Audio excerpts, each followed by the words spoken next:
नेता प्रतिपक्ष तेजस्वी यादव की मुश्किलें एक बार फिर बढ़ती हुई नजर आ रही है। दरअसल ऐसा हम इसलिए कह रहे हैं क्योंकि नेता प्रतिपक्ष तेजस्वी यादव के लिए आने वाले दिनों में कुछ नई मुसीबतें सामने आ सकती है। दरअसल तेजस्वी के विधायकों पर कार्रवाई की गाज से जुड़ा ये मामला 23 मार्च 2021 का है। उस दिन बिहार विधानसभा में जमकर हंगामा हुआ था और सदन में पुलिस भी बुलानी पड़ी थी।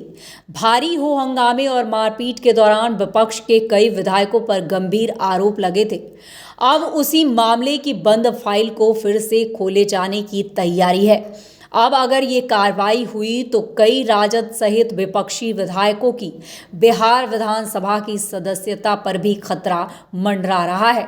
दरअसल 23 मार्च 2021 को बिहार की तत्कालीन एनडीए सरकार ने बिहार पुलिस सशस्त्र विधेयक 2021 को पेश किया था।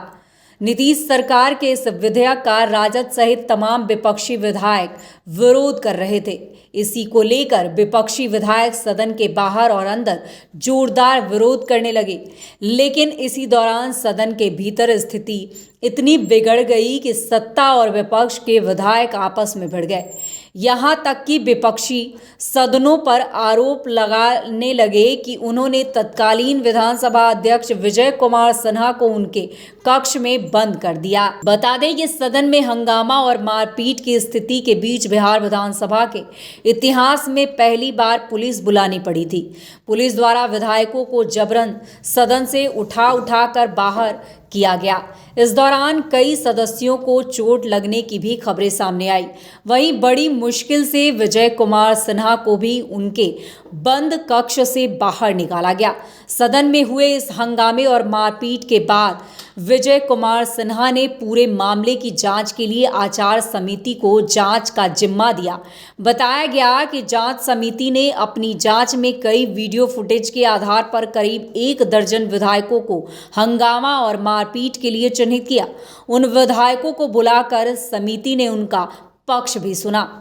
5 सदस्यीय आचार समिति में सभापति राम नारायण मंडल सहित भाजपा के 3 और जेडीयू राजद के एक सदस्य शामिल रहे।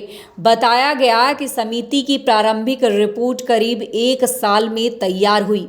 मार्च 2022 में उन 12 विधायकों पर कार्रवाई की अनुशंसा की भी खबरें आने लगी। इसी बीच अगस्त 2022 में नीतीश कुमार ने चौंकाने वाला निर्णय लिया और एनडीए से अलग होकर राजद के सहयोग से सरकार बना ली। सत्ता परिवर्तन के साथ ही अवध बिहारी चौधरी विधानसभा अध्यक्ष बन गए।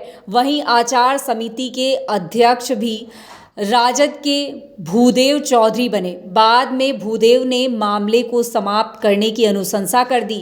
हालांकि बिहार में एक बार फिर से सत्ता परिवर्तन हो गया और इसी वर्ष जनवरी में नीतीश कुमार की फिर से एनडीए में वापसी हो गई। वहीं भाजपा के नंदकिशोर यादव विधानसभा अध्यक्ष बन गए। इसके साथ ही बंद हुए फाइल को खोलने की प्रक्रिया भी शुरू हो गई।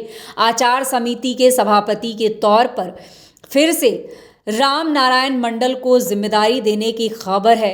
ऐसे में बंद हुई फाइल को फिर से खोलने की पहल के साथ ही राजद और विपक्षी दलों के विधायकों के हंगामे और मारपीट में कई विधायकों पर गाज गिरने का खतरा बढ़ता नजर आ रहा है। बहरहाल आने वाले दिनों में नेता प्रतिपक्ष तेजस्वी यादव की मुश्किलें बढ़ती है या फिर इससे वो खुद को उबार पाते हैं, ये तो अब आने वाले दिनों में ही पता चल पाएगा।